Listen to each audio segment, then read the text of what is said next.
For the latest on this, I'm joined by Sky's correspondent Shingi Marariki, who joins us on the telephone. Shingi, you've been out there. You were out there as searchers were looking for this man in the days after he went missing. What do we now know? Good afternoon, Jane. Yes, that's right. I followed this story. I was out in Tenerife, and this is a significant update. We understand that this news is coming from the Reuters news agency. We understand that the emergency services who have been scouring the area say they have found human remains in the search for Jay Slater, the 19-year-old from Lancashire.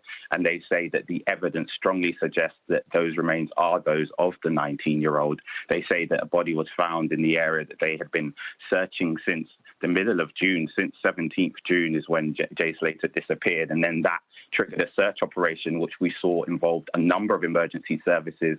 Those involved drones, sniffer dogs, looking at an area of Masca in the northwest of Tenerife, which is extremely rural, extremely rugged and difficult to get to, with lots of sheer drops, lots of cliff faces and ravines. That search operation was then eventually called off.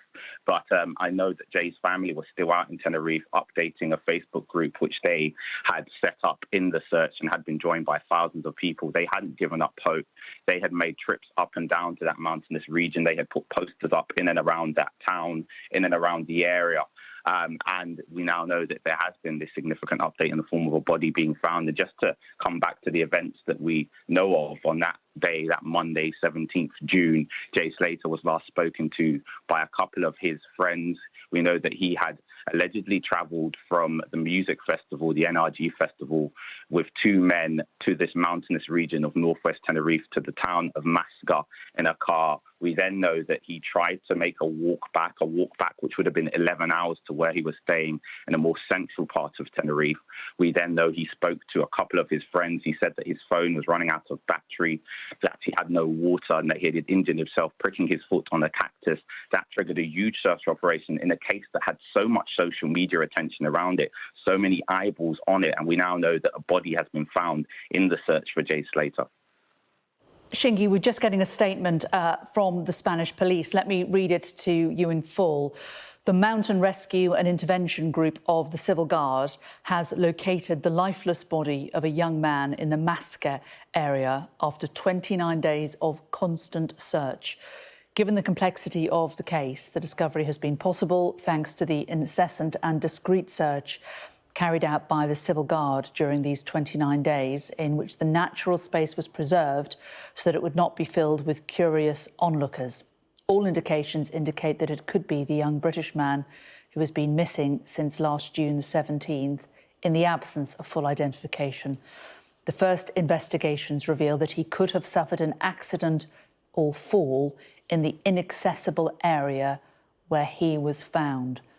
And Shingi, this is not obviously yet confirmed to be Jay Slater, but if it proves to be, this is the worst possible news for his family, isn't it?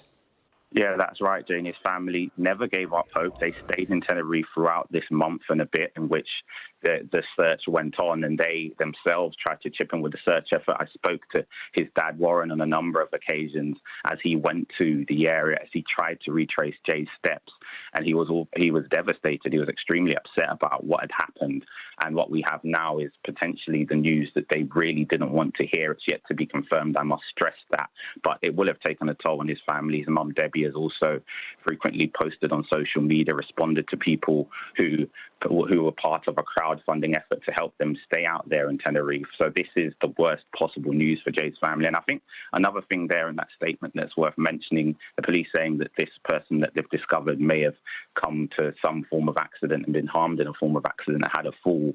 The landscape, as I have said at many points, is extremely rugged. It's extremely rural. It's difficult to get to on foot. It's a one-track road up there to get there in the car.